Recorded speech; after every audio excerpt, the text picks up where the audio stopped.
दिल्लीतील जंतर मंतरवरील आंदोलनादरम्यान जखमी झालेल्या पोलिसांच्या कुटुंबियांची ही पत्रकार परिषद होती। त्या ठिकाणी त्यांनी आपल्या भावना व्यक्त केल्यात। आपण बोलूयात पुढच्या बातमीकडे। अमरावतीमधून बातमी। अमरावतीच्या नांदगाव खंडेश्वर तालुक्यामध्ये पावसाचं थैमान पाहायला मिळतंय। खुरबीगुंड परिसरातील शेतांना अक्षरशः तलावाचं स्वरूप आलंय। विद्युत प्रवाह करणारे अनेक पोल या ठिकाणी कोसळलेत। अमरावती जिल्ह्यामध्ये पावसाने अक्षरशः थैमान घातलेला आहे। मी सध्या अमरावती जिल्ह्यातील नांदगाव खंडेश्वर या तालुक्यामध्ये आहे। मी ज्या ठिकाणी उभा आहे ते गाव खरबीगुंड हे आहे। आपण बघू शकताय की हे पाठीमागे जे माझ्या दिसतंय खरं तर हे तलाव नसून हे शेत आहे आणि शेतामध्ये अक्षरशः तलावाचं स्वरूप जे आहे ते प्राप्त झालेलं आहे। जवळपास एक 1.5-2 किलोमीटर पर्यंत आपण जे दिसतंय तिकडे पाणीच पाणी दिसतंय। नांदगाव खंडेश्वर तालुक्यातील अनेक शाळा महाविद्यालयांना सुद्धा या पावसामुळे सुट्टी जी आहे ते जाहीर करण्यात आलेली आहे।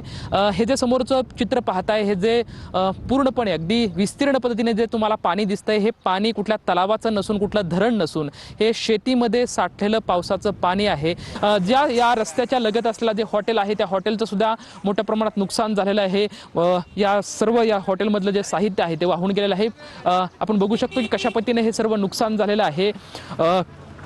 खरबीगुंड हे गाव आहे आणि या बाजूलाच हे सर्व विदारक असं चित्र जे आहे ते पावसामुळे झालेलं नुकसान आपल्याला या ठिकाणी पाहायला मिळतंय। हा हॉटेलच्या शेजारी रस्त्याच्या कडेला असलेलं हे हॉटेल आहे। पाण्याच्या प्रवाहामुळे अक्षरशः पूर्णपणे वाहून गेल्याचं चित्र जे आहे ते आपल्याला या ठिकाणी पाहायला मिळतंय। कॅमेरामॅन अनिकेत सोबत लक्ष्मण जाधव, ट्यून मराठी, नांदगाव।